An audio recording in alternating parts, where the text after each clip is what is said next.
I just need to show you my sweater does in fact say The Empire Strikes Back. We got Darth Vader right there. I love this sweater so much. So cozy.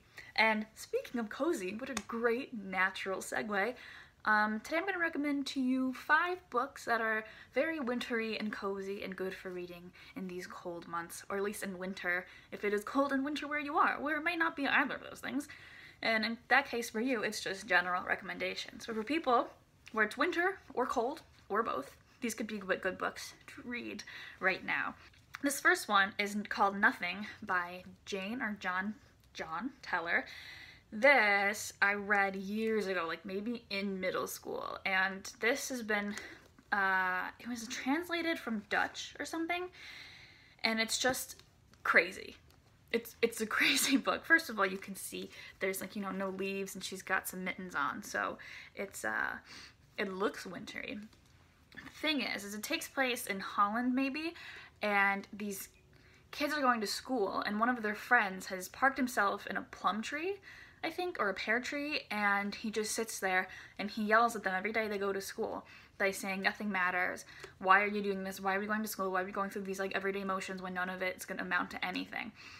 So his friends decide to make a pile of things that have mattered to people, and they keep making the pile, and no matter, and it gets so dark and so, it's like, it makes you so anxious because these kids are like trying to find meaning in all of these like material objects, and they start to realize that it's just not working, but they're trying so hard, and they start doing like dark, messed up stuff. And it's very short, and I don't know if I read it in the winter, maybe it's the cover, but something about something that like heavy and serious, I feel like is good to read in the winter, because you know, like summer you feel like it's light, airy, it's warm, it's sunny, you should read fun books, and this one is like not something you want to read at the beach, definitely not.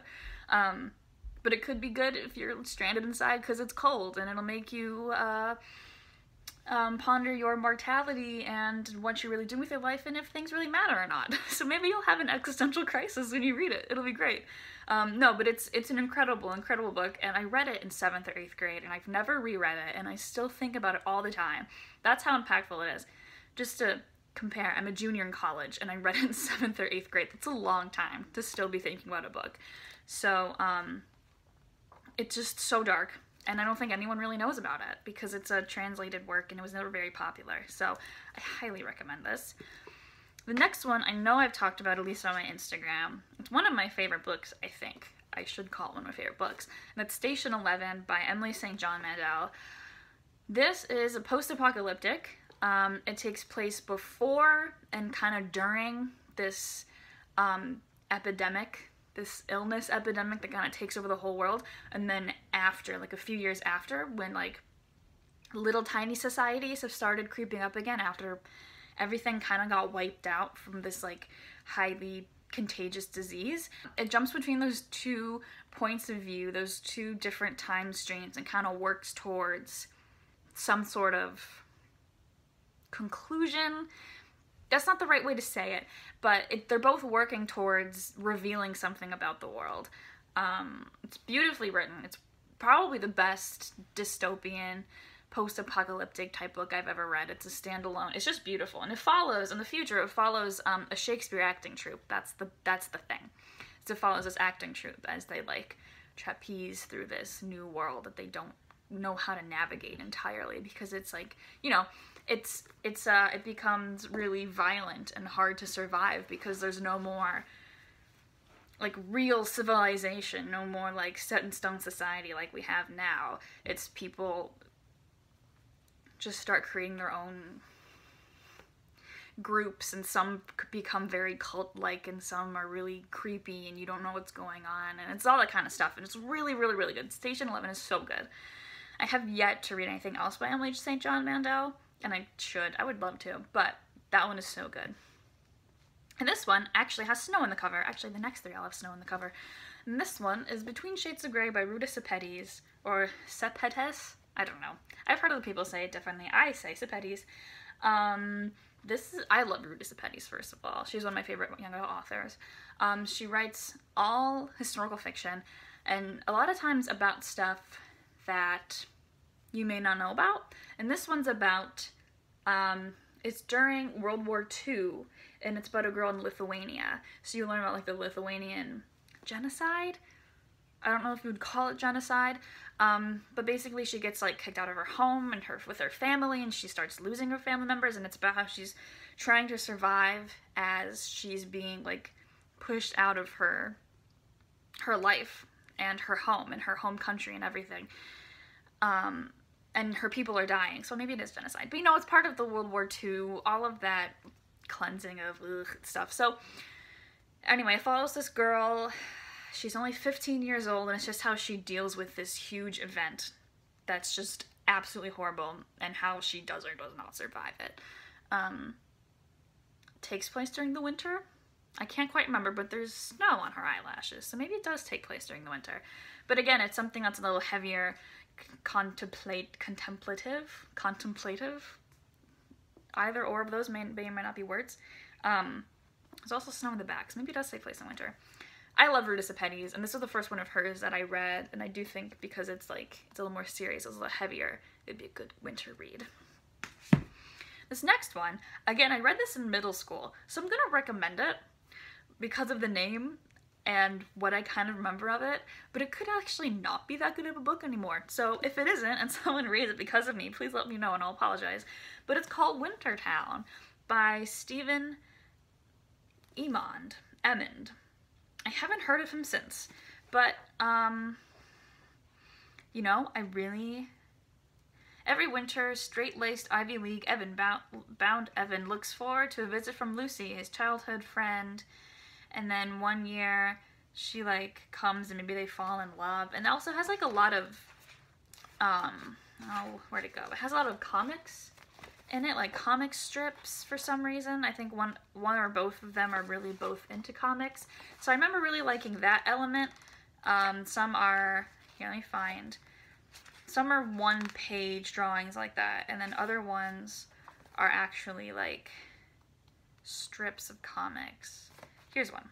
I finally found one. And I think I don't think it supplements. I don't think it's like drawing what happens in the text. I think it's like it's part of the storyline itself, if that makes sense. Like, it's not like you have to read the comics to get the full story, which is pretty cool. I remember really liking it at the time that I read it. I remember I read it in the summer. So it's just called Wintertown, so you might as well try it if you get it from the library, because I can't remember. I can't fully vouch for it, so maybe it shouldn't be on my recommendations video, but it's called Wintertown. I just wanted to put it in, and I think I read it from the library, and then I bought a copy from Half Price Books, so that's how much I liked it at the time.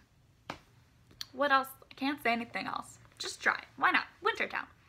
And this last one is just amazing, and it's Dash and Lily's Book of Dares by Rachel Cohn and David Levithan, and I love this book so much, and I think I read it when I was a sophomore in high school.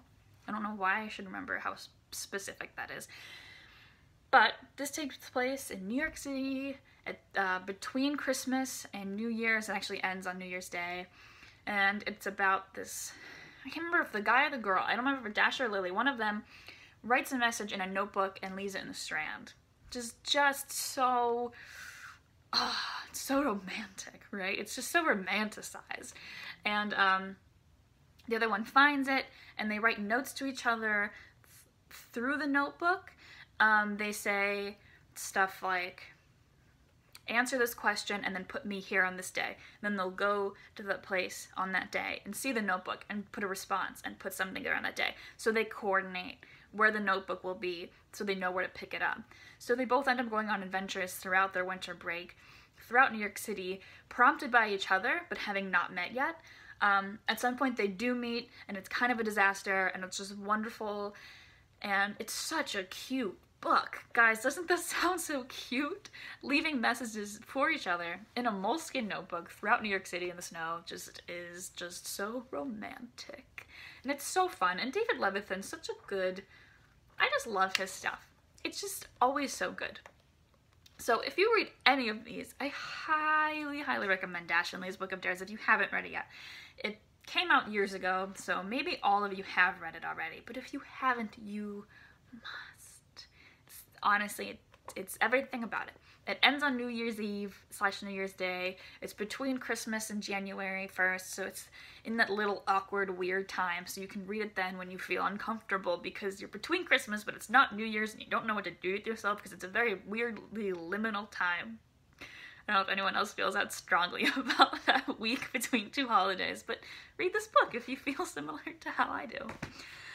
So I hope you all enjoyed those recommendations, and here they are once again. I'll write them in the description below so you don't have to keep jumping through the video to find the names and titles and authors and everything, but let me know if you have any recommendations for wintry reads. Also let me know if you read any of these and if you like them or not, especially Wintertown, because I recommended it and then I was like, wait, I don't remember anything about this book, but it's called Wintertown. You understand why I included it. You get it. So here they are.